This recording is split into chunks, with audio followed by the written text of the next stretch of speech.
ओ घर भैया, हमारा रवि किशन भैया के पत्ता काहे नहीं खे देले हो?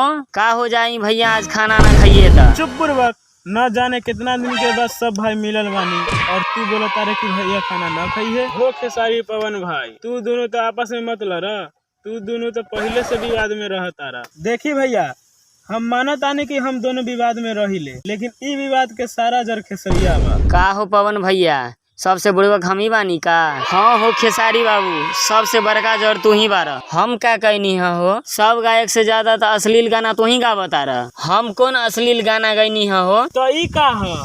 लमका की गोलका आबे धन बैगन लेला। तूहू तो अश्लील गईबे कर तारा। कौन गाना गईनी हरे? ई का है? ऐसे देखबू जे हवड़ा ब्रिज के क देहब लीज के चोली के चीज के। देखा खेसारी बाबन, ऐसे मत लड़ा समाज में, दोनों अच्छा अच्छा गाना लावा। ऐसे तो तू दोनों भोजपुरी के गान कर ही वाला। एगो और बात कान खुल के सुन ला, हम तोहार बड़ भाई हई, यही से तो के बोला तानी कि तू भोजपुरी फिल्म इंडस्ट्री के एल्बम इंडस्ट्री तो बदलिए वाला। ऐसे मत कर, अच्छा अच्छा फिल्म लावा, एल्बम पर कम ध्यान दा।